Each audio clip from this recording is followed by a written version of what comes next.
Bismillahirrahmanirrahim. Pas falëndërimeve ndaj Allahut fuqiplot, salavateve ndaj pejgamberit alayhis salam, më lani të përshëndes profesorin tim të nderuar, profesor Fahrushin, profesor Shkodronin dhe gjithë juve, këtu hoxhallarë, fëndëler, vëllezër, motra, në veçanti ju familjar që jeni përfaqësues edhe trashëgimtar të efendilerëve dhe hoxhallarëve tonë të nderuar. Unë nuk jam në pozicionin me vlerësu librin e profesorit, por është kërku nga unë që t'i bëj një rezume atyre kapitujve ku janë përmendur hoxhallarë të nderuar nga komuna jonë, duke fillu nga Haxhi Yahya Efendi Daci së bashku me vllaun e tij Haxhi Hamdin, pastaj Mullazek Bërdynën, pastaj hoxhën tonë dhe hoxhën tim Muhammed Efendi Gashin dhe Muharrem hoxhën të birin e Mulla Sherifit, Muharrem Krasniqin. Para se të bëj një rezume të shkurt këtyre kapitujve kur flitet për këto figurat e ndritura, Hafizi i nderuar lexoj ajete nga Kurani Fisnik nga kaptina Fatir e ajeti 28 është një porosi që edhe i jep një kontekst fuqishëm kësaj ngjarje këtu, por edhe tregon narrativen e këtyre ulemave dhe hoxhallarëve tonë, ku ajeti 28 Zoti i Madhreshëm thot, me të vërtet frigën më së miri ja kenë Zotit dietarët. Prandaj duke qenë të brymosur e të edukuar e të mishruar me konceptet e Kuranit fisnik, me konceptet për adhëun, për vendin, për vatanin, për mësimin, për ngritjen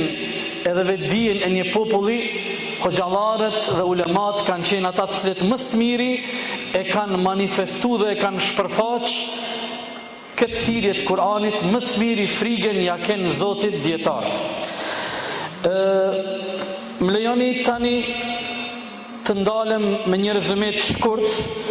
për jetën dhe figurën e ndritur të Haxhi Yahya Dacit dhe të vllaut të tij Haxhi Hamdis, figura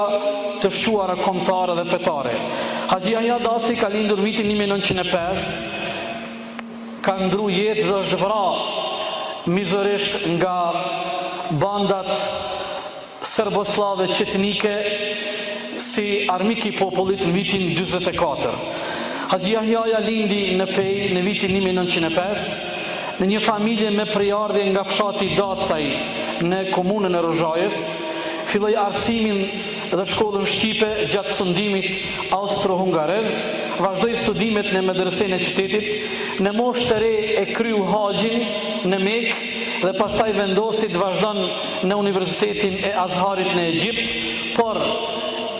i detyruar nga një gjendje e rëndë që ishte në atë botë tek populli ynë, kthehet në Kosovë për shkak të situatës së rëndë. Shërbeu si imam fillimisht në komunën e Rahovecit, pastaj u emërua si imam në Istog, në Burim,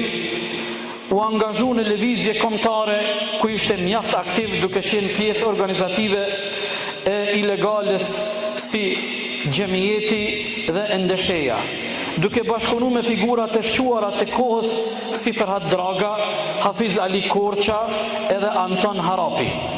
Luftoi kundër politikave shoveniste të regjimit serb dhe ishte këmbgulës në bashkimin e trojeve shqiptare. U arrestu dhe u ekzekutua në vitin 1944 nga qetnikët serb në Drenic, pa u gjyku fare, la pas veti 3 djem e 3 vajza, duke shërbyer si frymëzues për gjeneratat e ardhshme. I vllai i tij Haxhi Hamdi Daci, po ashtu u formua i frymëzuar dhe i edukuar një familje për plot vlera fetare, kombëtare, adhetare.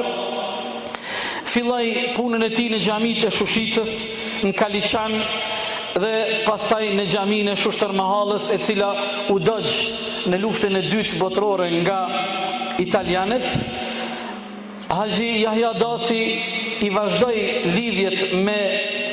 figurat të cilat i kishte paraprakisht lidhur vllai i tij Haxhi Jahjaja si me Haxhi Ymer Lutfi Paçarizin e të tjerët, po ashtu përfshi edhe në lëvizje kombëtare, ishte pjesë e aktiviteteve të NDSH-s. Haxhi Hamdi Daci, për fat të keq, edhe familja e tij u përsekutua dhe djali i tij, i cili tani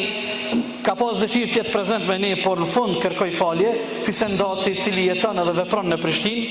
për shkak të veprimtarisë së migjës së tij Haxhi Jahjas dhe babait të tij, 7 vite ka qenë i burgosur dhe i përsekutuar në burgjet e famkeqe të Serbisë.